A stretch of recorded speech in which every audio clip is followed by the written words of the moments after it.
Your money or your life? Your money or your life? Apparently I'm amped up. I should calm myself down. Question number one. You guys have seen this question before. Some of you know it. Some of you actually know the answer to it, and you're working on it, right? What's your number? What's your number? $2.5 million was the number that this gentleman in the character had, right? You could own your own house, have a couple in the bucks in the bank, don't drink, and life will be good. 2.5 million, that's when you tap out, you walk away, you buy a nice little house in the suburbs, put a couple of bucks in the bank, don't drink. That's a good life. I'm going to say inflation is a factor, and well, for some people, drinking is a factor. Not myself, but hey, you do you. So I'm going to say with that inflation factor, 5 million. 5 million is probably more the number you want to be working towards when I ask the question, what's your number? And are you tracking your number? What's your current status? Do you have a net worth tracker that you're actually tracking your actual number in? And when I say what's your number, what I'm really getting at is what's the number you're looking at for a successful retirement, right? 5 million at a 6% return on investment would throw off $300,000 a year, $25,000 a month. Now that's not going to be the most comfortable retirement, but it'll be okay, right? Of course, that's ridiculous. That's a huge number. But again, I'm playing to inflation because I remember 20 years ago, an individual's father saying to me, Dustin, if you retire on less than $10,000 a month, it's going to be a hard life. If you want a comfortable life through your golden years, you need $10,000 a month. Well, that was 20 years ago. Given inflation, I don't know. Maybe this is not that unrealistic. And you know what? Set your goals a little higher. Set your goals a little higher. Question number two ultimately becomes, what's your poison, right? What's your poison here? And what I mean by that is it equities or is it real estate? Maybe it's a healthy mix of both, right? But beyond equities and real estate, there's not really a lot of things that are going to necessarily give you that consistent return on investment without putting the capital at too much risk over a long period of time. So in balance between these things, you have liquidity in the equity side, you have leverage in the real estate side. And personally, I like the lack of liquidity on the real estate side. I love the leverage I get, but I like the lack of liquidity. I like that there's no sell button on the end of my keyboard that I can say, oh, I'm out of this, sell. It's a lot trickier to get rid of real estate, and that's a good thing for most of us, which we'll expand on. Passive income, right? Q rant right here. I mean, passive income just isn't really a thing. It's not. Anybody trying to sell you on the idea of passive income is selling you a load of nonsense, right? They're selling you snake oil. They just are. And understanding that we're all depreciating income-producing assets is crucial. I mean, it's great that we're all functioning, right? All our fingers and toes are working. I mean, this chicken wing doesn't flap as good as this one right now. I got an issue there. I'm depreciating. The right shoulder has kind of stopped working. You know, that's a fact. But at least I don't need to flap my chicken wing to earn here, so I'm okay.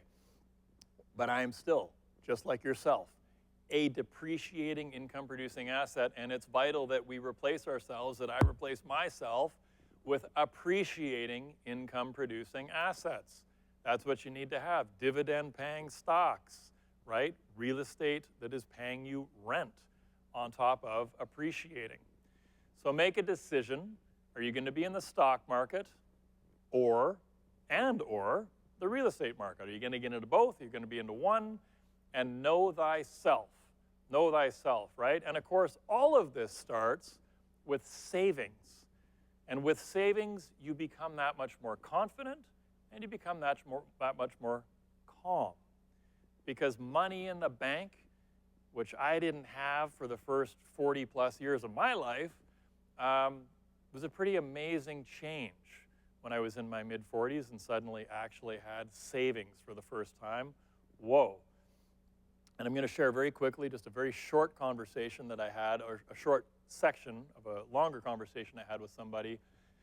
Recently, I was having this conversation with a single mom, wonderful broker, and we're talking about 2023, and it's going to be, you know, it's going to be what it's going to be. It's going to be great.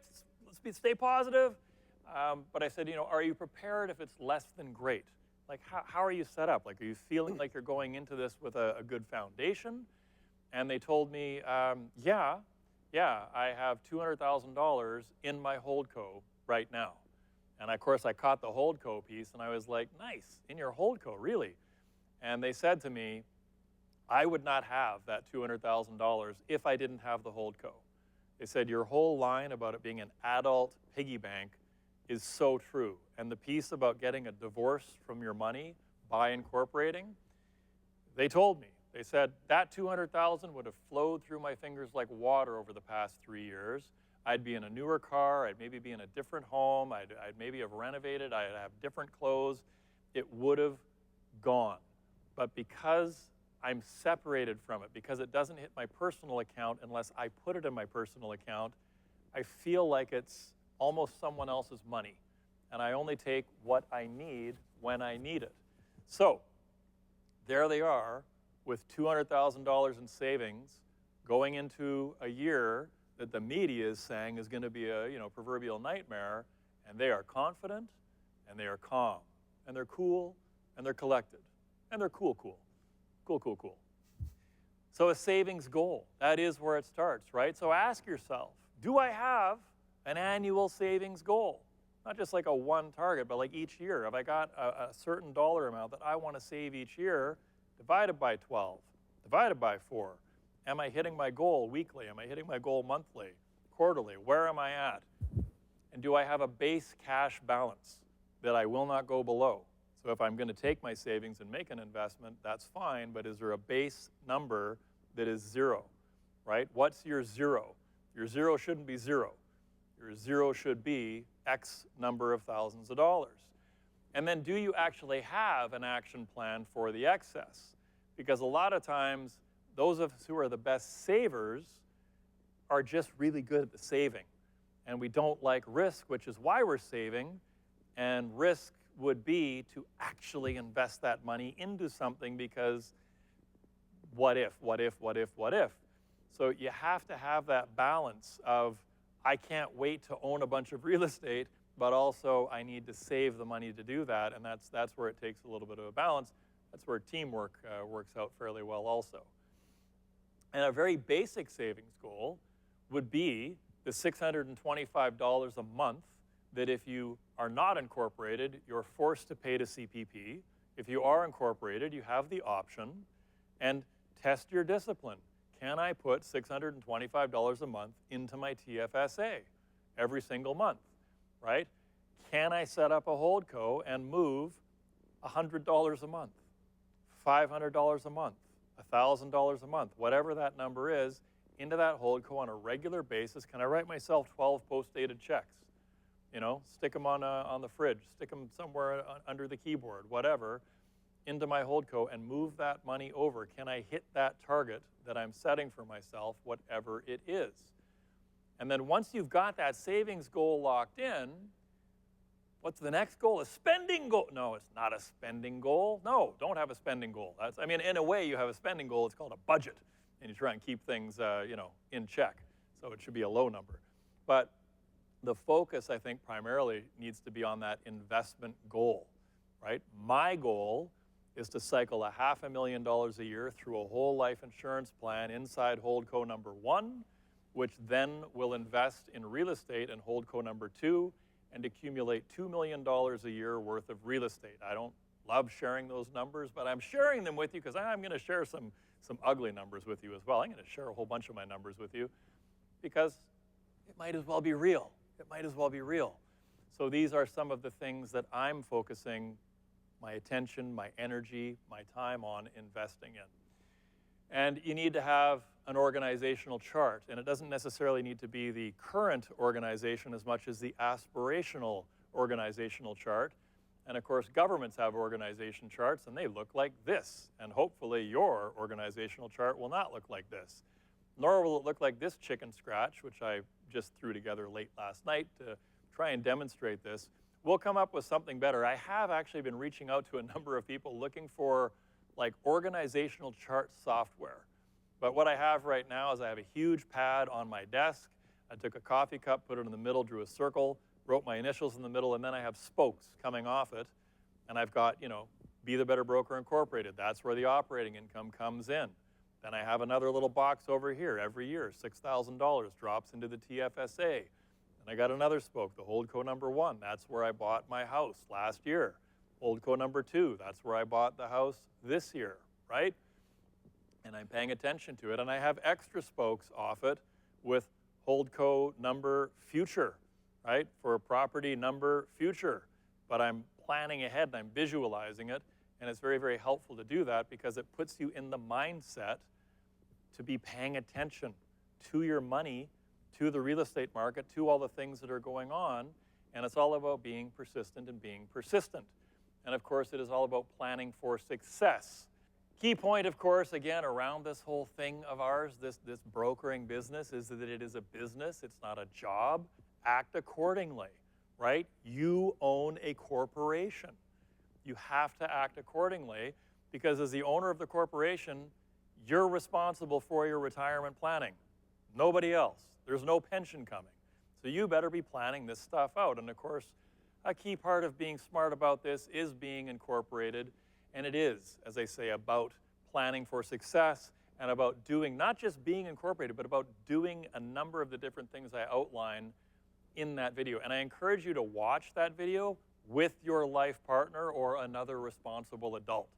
Because since I started mentioning that, that has been the most traction it's gotten. Oh my gosh, I watched it. I watched it with my husband. I watched it with my wife. And now we actually agree. We get it. I'd watch your bit and I'd say, hey, we should get incorporated. And then they'd tell me, no, we shouldn't because so-and-so said this. But then we watched it together and now we see the power. And actually my spouse is getting incorporated now as well. So as I say, if you've got somebody in your life like that you can watch it with, that is absolutely worth doing. Have your little watch party. A year ago in 2022, this was the survey results. 47% were incorporated. 5.5 said it was complicated. Half of you, basically half of you were incorporated a year ago. Half of that half got incorporated over the past 12 months, which feels like a bit of a win for me. I mean, I was kind of hoping this is what it was going to look like, 99.2, but that's my aspirational as poll result when I actually put a poll out on that topic. Moving forward, CPP will continue to move with inflation. So CPP has gone from when I first started doing these bits, it was $6,000 a year. It was actually less than $6,000 a year when I first started talking about this. For 2023, CPP will be $7,500. QPP, if you're in Quebec, Martin, Marco, okay, now I'm not going to be able to name the other folks in Quebec. QPP, pardon me, is $8,076. Again, it's optional. If you're incorporated, this is optional. And I'm not saying don't pay it, don't put the money in. I'm saying I'm not because I think there's a better way to go. And I'm going to share a tool with you where you can do the math for yourself based on your age, and you can see how much cash your estate could be holding rather than zero equity from the government, right? So, option number 1 would be to pay CPP or QPP and have zero assets. Option number 2 would be to pay yourself. I've tightened this section up a lot, but I still wanted to put it in there just because the numbers are moving so significantly. Just paying yourself over 25 years with 0% return, that's $187,000. $187,000. You make the decision at 40 to start putting that money into a TFSA and not pay CPP, and on your 65th birthday, you keel over dead, your estate is $187,000 richer if you just set it in the bank and didn't do anything with it. If you got a 2% return on it, you have $243,000 more, or your estate does. One or the other. Either way, it's a win. Either you're around with an extra $250,000 in your back pocket cash, which, by the way, could potentially be throwing off as much of a return as the CPP itself would, like you're self-funding your CPP at this point, or QPP. So as I say, over 25 years, 30 years, 35 years, 40 years, those numbers, it really starts to add up. And that's just using a 2% return, all from just $527.25 per month. power of compounding, right? The power of compounding. 25-year cash value, if you were to get an 8% return, which has been the 80-year average return on the Vanguard S&P 500 Index Fund, an 8% return. 25 years from now, if that's where you park it, dollar cost averaging is your friend. VOO, the S&P 500, it's on sale right now. It's on sale right now. So it's great to just dollar cost average, first of the month, every month, $525, boom. $595,000 your estate could be holding, or you could be holding 25 years from now, or zero if you go with CPP. But hey, like I say, you do you. The government's taking care of business. They know what's up. 595, 932, 1.4, 2.2 million. If you're 25 years old and you take this piece of advice and you run with it, when you retire at 65, you will have $2.2 million more. I will be exactly dead years old in 40 years, most likely. But hey, if I'm around and I'm 91 and you're retiring at 65 with 2.2, and it's because of this presentation back in January 2023, look me up and let me know, because that'd feel like the biggest win ever. That would be phenomenal. But I mean, that's the power of compounding, right? So the bottom line, as I say, always be inked. There's that slide from last year. Ink is optional. Ink is optional. Okay, I hope nobody screenshot that.